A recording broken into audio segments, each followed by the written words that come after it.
할렐루야, 존귀하신 하나님을 찬양합니다. 오늘도 기쁘고 감사한 마음으로 하나님을 예배합니다. 4월 4일 화요일 아침 예배를 하나님께 올려드리겠습니다. 기도하겠습니다. 사랑과 은혜가 풍성하신 하나님 아버지 감사합니다. 주님, 우리의 삶의 모습, 때로는 주님의 말씀에 뜻에 순종하지 못할 때도 있습니다. 주님, 그러한 저희들의 연약함을 용서하여 주옵소서.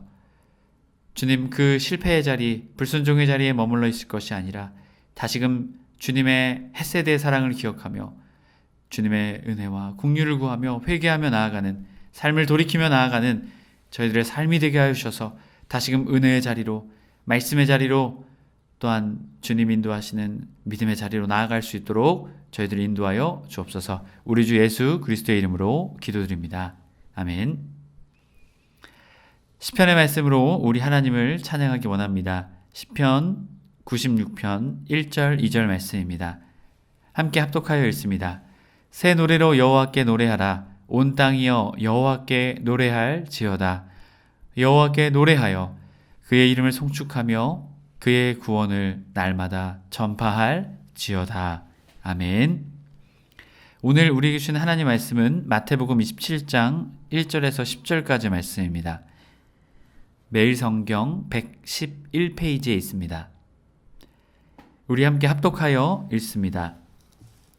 새벽에 모든 대제사장들과 백성의 장로들이 예수를 죽이려고 함께 의논하고 결박하여 끌고 가서 총독 빌라도에게 넘겨주니, 그때 예수를 판 유다가 그의 정죄됨을 보고 스스로 뉘우쳐 그 은 30을 대제사장들과 장로들에게 도로 갖다 주며 이르되, 내가 무죄한 피를 팔고 죄를 범하였도다 하니, 그들이 이르되 그것이 우리에게 무슨 상관이냐, 내가 당하라 하거늘 유다가 은을 성소에 던져넣고 물러가서 스스로 목매어 죽은지라.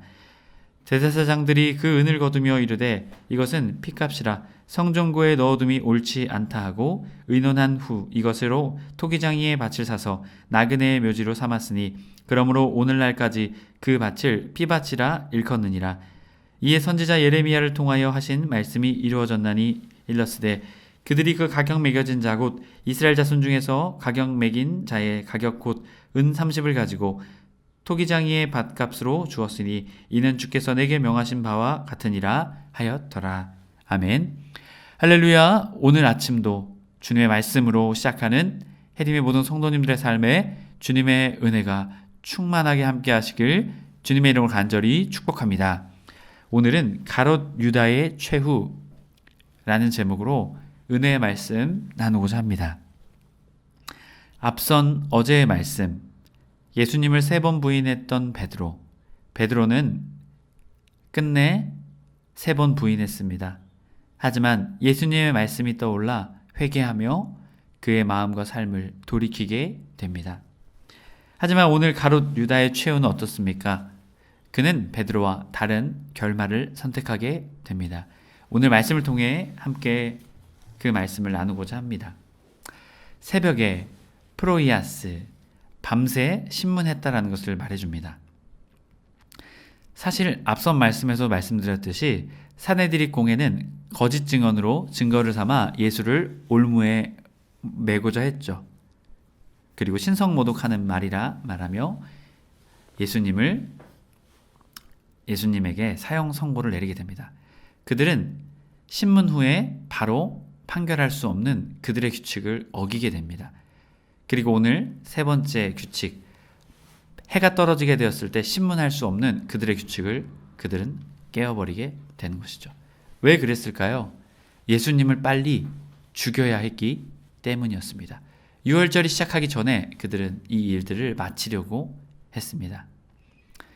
그러기에 새벽에 이들은 다시 사람들을 모으게 되는 것이죠. 새벽에 모든 대제사장과 백성의 장로들이 예수를 죽이려고 함께 의논하고 결박하여 끌고 가서 총독 빌라도에게 넘겨주니라.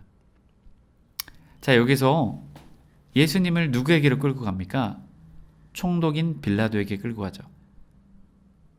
앞선 말씀에서도 사내들이 공회가 사람을 죽일 수 있는 권한이 있었지만 로마의 식민지 아래 있던, 로마의 지배 아래 있던 사내들이 공회는 그 역할을 할 수가 없었죠. 그래서 어떻게 합니까? 총독 빌라도에게 넘겨주게 됩니다. 여기서의 총독은요, 헤게모니라는 단어입니다. 이 영어에도 헤게모니가 있죠. 바로 이 총독이라는 원어가 헤게모니라는 단어로 파생이 되게 됩니다.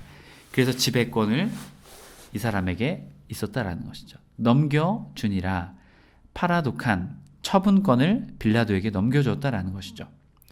자, 사내들이 공회가 유죄 판결을 내릴 수 있었지만 그들이 그 판결된 대로 하려면 로마의 허락이 필요했다라는 것이죠. 사람을 죽이고자, 예수를 죽이고자 하는 그들의 목적을 여지없이 우리에게 들려주고 있습니다. 자, 그러자 어떻게 됩니까? 그때에 이 상황을 누군가 보게 되었다라는 것이죠. 자, 여기서의 예수를 판 유다가 그의 정죄됨을 보고 이돈이라는 단어에 주목하다, 관찰하다. 유다는 예수님을 관찰하고 있었습니다. 그리고 어떻게 합니까? 스스로 뉘우쳐 그 은 30을 대제사장들과 장로들에게 도록 갖다 주게 됩니다. 여기서 스스로 뉘우치다라는 단어는 스스로 생각을 바꾸다, 메타 멜레데이스라는 단어입니다. 이것은 완전한 회개를 의미하는 단어가 아닙니다. 후회했다라는 것이죠. 아, 그렇게 하지 말걸. 지금 유다는 스스로 뉘우치게 되었다라는 것이죠.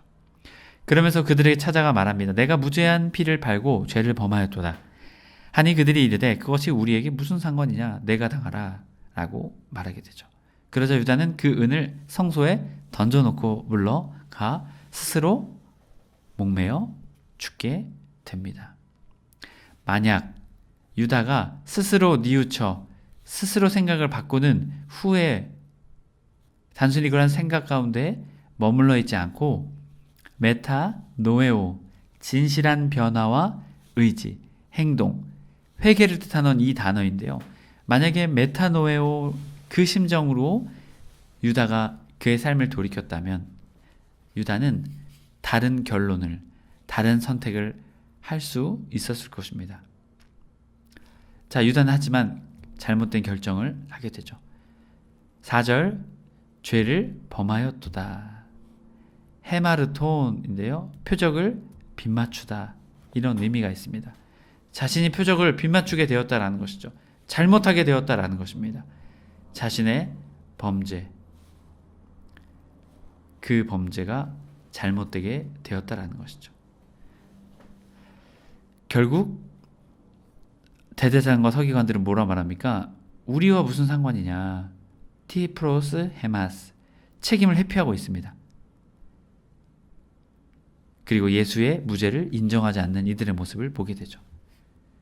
결국 그 죄를 너가 당하라라고 유다에게 말하게 되죠. 그러자 유다는 은을 성소에 던져 넣고 물러가게 됩니다. 여기서의 성소는요, 성전 전체를 의미하는 것이 아니라 성소와 지성소를 의미합니다. 거기에는 함부로 제사장 위에는 함부로 들어갈 수가 없었죠. 특별히 지성소는 그렇습니다. 그런데 이 유다가 이것을 성소에다 던져 넣었다라는 것이죠. 이것은 유다가 이성을 잃고 그곳에 갔다라는 것이죠. 그만큼 유다의 상태가 이성을 잃은 상태였다라는 것을 우리에게 보여줍니다. 결국 유다는 물러가서 회개한 것이 아니라 스스로 뉘우치는 것처럼 스스로 목매어 죽게 됩니다. 여기서 목을 졸라 죽이다라는 의미, 앞에 극사토.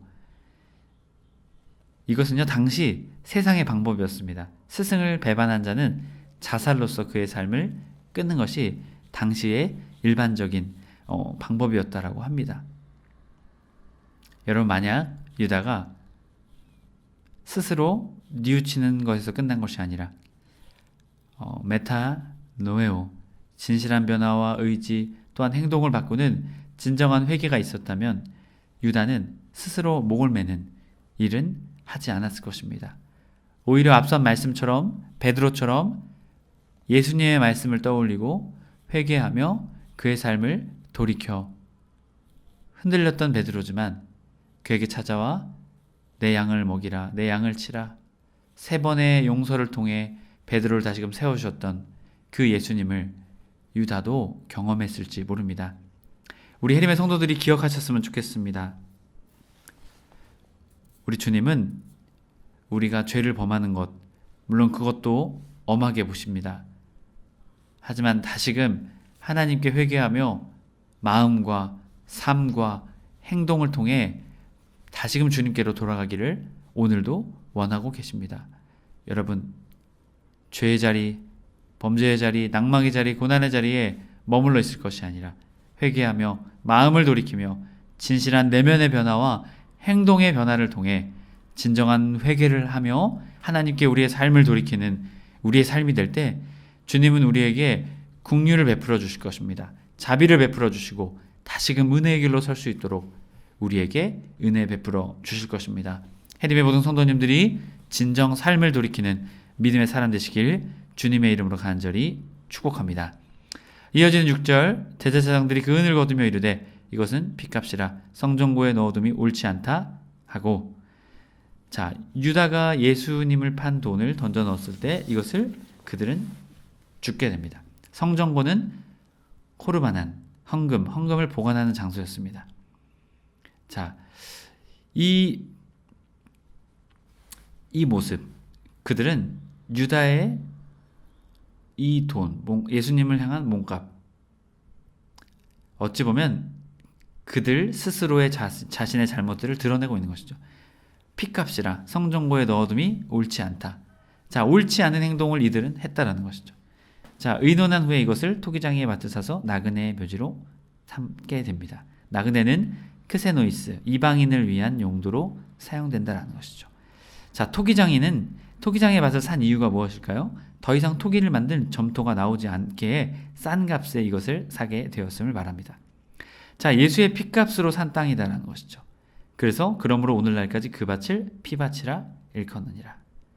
아람어는요, 아겔다마라는 단어이죠. 유다가 자살한 장소를 말하고 있죠. 자, 그러면 말합니다. 이에 선지자 예레미야를 통하여 이르신 말씀이 이르렀으되 그들이 그 가격 매겨진 자 곧 이스라엘 자손 중에서 가격 매겨진 자 가격 곧 은 30을 가지고 토기장의 밭값으로 주었으니 이는 주께서 내게 명하신 바와 같으니라 하였도다. 자, 이 예레미야의 예언 그리고 또한 스가랴의 예언도 밀접하게 연관되는데요. 바로 이 구약 속의 예언이 성취되었다라는 것을 말합니다. 하나님의 섭리로 이러한 일들이 성취되었다. 바로 그분 예수 그리스도 주님이 바로 메시아이심을 분명하게 드러내고 있는 것이죠. 자, 그러면 10절의 말씀에 말하고 있죠. 명하다, 명하신 바, 쉰의 탁센, 배열하다, 지시하다, 명령하다. 결국 주님의 말씀, 하나님의 말씀, 구속사, 그것이 예수 그리스도를 통해 성취되게 되는 것입니다. 우리 해림의 모든 성도님들이 늘 기억하셨으면 좋겠습니다. 우리 주님의 말씀은요, 결코 변치 않습니다. 주님의 말씀은 이루어집니다. 반드시 성취됩니다. 그렇기에 이 세상에 그 누구에게 소망을 줄 것이 아니라 성취하시는 하나님, 우리를 끝까지 책임지시는 하나님, 우리와 함께 하시는 그 하나님께 소망을 두며 나아가는 우리의 신앙과 삶이 되어야 될 줄 믿습니다. 우리에게 예수 그리스도를 보내주신 그 하나님의 사랑을 기억하며 오늘도 하나님을 믿으며 신뢰하며 하나님을 따르며 나아가는 저와 여러분의 삶이 되길 주님의 이름으로 간절히 축복합니다. 아멘. 기도하겠습니다. 오늘도 우리와 함께 하시는 사랑의 하나님, 주님의 그 사랑과 은혜에 감사를 드립니다. 주님, 가룟 유다는 스스로 뉘우치고 스스로 목을 메었습니다. 주님, 가룟 유다의 삶을 우리도 살아가지 않게 하여 주옵소서. 베드로처럼 비록 주님을 3번 부인했지만 진정 회개하며 마음을 돌이키고 삶의 행동을 돌이켜 하나님께 나아갔던 베드로의 모습처럼 주님, 우리도 진정 회개의 사람이 되어 주님께 나아가 은혜 받는 자, 믿음의 사람으로 다시금 나아갈 수 있도록 주님, 진정한 회개의 사람 될 수 있도록 저에게 은혜를 베풀어 주시옵소서. 우리 주 예수 그리스도의 이름으로 기도드립니다. 아멘. 주기도문으로 마치고 자유롭게 기도하겠습니다. 하늘에 계신 우리 아버지여, 이름이 거룩히 여김을 받으시오며 나라의 임하옵시며 뜻이 하늘에서 이룬 것 같이 땅에서도 이루어지이다. 오늘날 우리에게 일용할 양식을 주옵시고 우리가 우리에게 죄 지은 자를 사하여 준 것 같이 우리의 죄를 사하여 주옵시고 우리를 시험에 들게 하지 마옵시고 다만 악에서 구하옵소서. 나라와 권세와 영광이 아버지께 영원히 있사옵나이다. 아멘.